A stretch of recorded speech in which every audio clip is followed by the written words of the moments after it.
आज हम क्लियर आपको समझाते हैं और सदा के लिए समझाते हैं ताकि आप सबका आनंद लो, पर कन्फ्यूजन ना हो आपके जीवन में।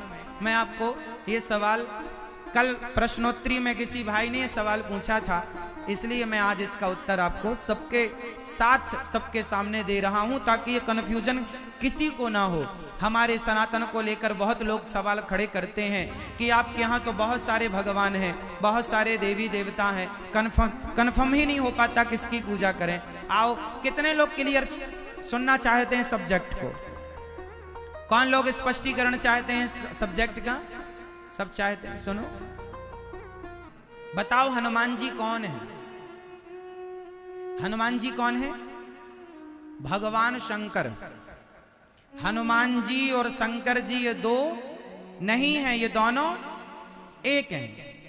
हनुमान जी सदा किसकी पूजा करते हैं? राम द्वारे तुम रखवारे। राम जी के द्वार पर कौन खड़े हैं? श्री हनुमान जी। तो हनुमान जी कौन है? जय जय जय हनुमान गोसाई। जोर से बोलो, जय जय जय हनुमान गोसाई।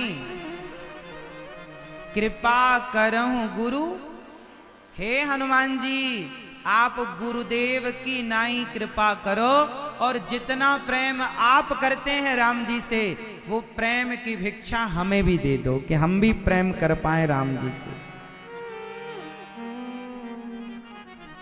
हनुमान जी के मंदिर में जाकर क्या मांगना चाहिए? जैसा प्रेम प्रभु आप करते हैं श्री राम जी से, आप प्रेम को जानने वाले हैं। हे श्री हनुमान जी, हमें भी, हम भिखारी को भी प्रेम की भिक्षा दे दो। हमें क्या दे दो? हमें क्या दे दो? हनुमान जी से क्या मांगना है? हनुमान जी प्रेम देते हैं। जब तक हनुमान जी प्रेम नहीं देंगे, तुलसीदास जी को प्रेम किसने दिया? तुलसीदास, श्री गोस्वामी श्री तुलसीदास जी को राम तक किसने पहुंचाया? श्री हनुमान जी ने। हनुमान जी ने कहा था, चित्रकूट के घाट में भई संतन की भीड़, तुलसीदास चंदन घिसे और तिलक। हाँ, किसने कहा था तोता बनकर? श्री हनुमान जी। तो राम जी से मिलना हो तो श्री हनुमान जी। तो हनुमान जी कौन है? भगवान तक पहुंचाने के एजेंट हैं। सबको पकड़ पकड़ के कहां ले जाते हैं? चलो राम जी के पास चलो, राम जी के पास चलो, तुम्हारा भी कल्याण। हनुमान जी हम सबका कल्याण चाहते हैं। हनुमान जी राम रसायन। तुम्हारे हनुमान जी के पास एक दवाई है, जिसको पिला दें वो राम का हो जाता है। ऐसा रसायन है हनुमान जी के पास, राम रसायन। तो हनुमान जी के मंदिर जाओ तो राम की भिक्षा मांगो। किसकी? चलो समझ में आ गई? अब चलो शंकर जी के पास चले। शंकर जी कौन है? जरा शंकर जी का परिचय कराओ आप हमें। शंकर जी कौन है? काशी में जब कोई मरता है तो कहा जाता है कि उसकी मुक्ति हो जाती है। काशी की धरती में जो मरेगा उसकी क्या होगी? पर ये बताओ कि काशी में मरने वाले को मुक्ति देता कौन है? कौन? कौन? शंकर जी ना। शंकर जी मरने वाले व्यक्ति के कान में जाकर बोल देते हैं धीरे से, राम। काशी में मरने वाले आदमी, स्त्री के कान में शंकर जी क्या बोलते हैं? ये बात हम नहीं कह रहे हैं, गोस्वामी जी कह रहे हैं, लिखा है, मेरे संग बोलो। जासु नाम बल, जासु जासु नाम बल शंकर काशी, देत सवहि सम गति अविनाशी। जिस नाम के बल पर शंकर जी काशी में मरने वाले को मुक्ति देते हैं, उस राम की शरण में चलो।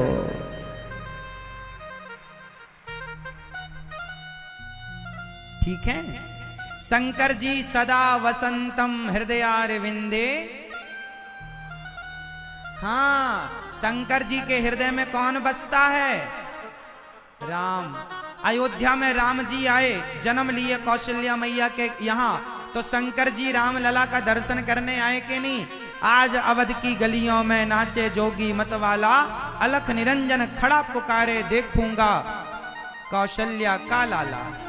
शंकर जी आए। हाँ, शंकर जी भगवान राम से प्यार करते हैं। किससे प्यार करते हैं? अब शंकर जी का कोई भक्त है तो शंकर जी का भक्त, शंकर जी के भक्त को शंकर जी क्या कहेंगे? जब आप शंकर जी के पास जाएंगे तो शंकर जी आपको गोद में उठाएंगे और गोद में उठा के ले जाकर प्रभु श्रीमन नारायण के चरणों में डाल देंगे। ये प्रभु आपका भक्त आया। या तो आप डायरेक्ट जाओ या इनडायरेक्ट जाओ, वाया शंकर जी के माध्यम से। पहुंचना कहां है? सबको वहीं पहुंचना। अब और सुनो, गणेश जी कौन है? गणेश जी कौन है? आप कहते हैं भगवान शिव के पुत्र हैं, माता गौरा के पुत्र हैं। ब्रह्म वैवर्त पुराण के अनुसार गणेश जी भगवान श्री कृष्ण के ही अवतार हैं। भगवान श्री कृष्ण के ही अवतार हैं गणेश जी, भगवान के ही अवतार श्री गणेश जी। अब और सुनो, भगवान नारायण ने 3 रूप बनाए, ब्रह्मा, विष्णु और महेश। ये तीनों का काम अलग अलग है। क्या क्या काम है? बिजली एक होती है, पर एक ही बिजली 3 फेसों में डिवाइड हो जाती है, 3 फेस। 3 फेस इसलिए ताकि वो आपके घर की व्यवस्था संभाल सकें। एसी, कूलर, पंखा 3 फेस से चलते हैं। कुछ साधन एसी वगैरह तो 3 फेस ही मांगती है, तो 3 फेस जरूरी है। व्यवस्था के लिए एक बिजली 3 भागों में डिवाइड हो गई, फेस 1, फेस 2, फेस 3। उसी प्रकार एक भगवान श्रीमन नारायण 3 भागों में डिवाइड हो गए। ब्रह्मा बन के सृष्टि उत्पन्न करते हैं, विष्णु बनकर पालन और शिव बनकर संहार। ये व्यवस्था के लिए वह 3 हो गए हैं एक बन गए कितने? 3। किसके लिए? व्यवस्था के लिए। ठीक है। अब राम जी और कृष्ण जी कौन कौन है? ये राम और कृष्ण कौन है? ये बताओ, राम जी और कृष्ण जी में बड़े कौन हैं? को बड़ छोट कहत अपराधू। छोटा बड़ा कहना और मानना ये अपराध है। छोटा बड़ा कहना और मानना क्या है? राम जी ही कृष्ण हैं और कृष्ण जी ही वह भगवान नारायण 24 अवतारों में जो प्रकट हुए, उन 24 अवतारों में 20वां अवतार भगवान श्री कृष्ण का है और 18वां अवतार भगवान श्री राम का है। वह एक ही, वही नरसिंह भगवान बने, वही वामन भगवान बने, वही धनवंतरी, वही मोहिनी, वही कच्छप, वही राम, वही कृष्ण। अनेक रूप, रूपाय विष्णवे प्रभु विष्णवे। तो भगवान कितने हुए टोटल? सबको जोड़ के कितना हुआ? जोर से। राम जी प्लस कृष्ण जी प्लस शिव जी प्लस हनुमान जी प्लस गणेश जी बराबर 1। ये बात, ये गणित सही है कि गलत है? क्योंकि सब एक ही तत्व है। जैसे माटी से घड़ा, माटी से सुराही, माटी से चिलम, माटी से अन्य खिलौने, सब अलग अलग नाम, अलग अलग रूपों में है, पर है सब में माटी। उसी प्रकार भगवान कभी दो थे ही नहीं, भगवान एक है। जो भगवान शिव की पूजा करता है, भगवान शिव की पूजा करने का फल क्या है? बोले भगवान की भक्ति करने का फल है कि भगवान कृष्ण के चरणों में प्रेम हो जाना। जो भगवान शिव की उपासना करता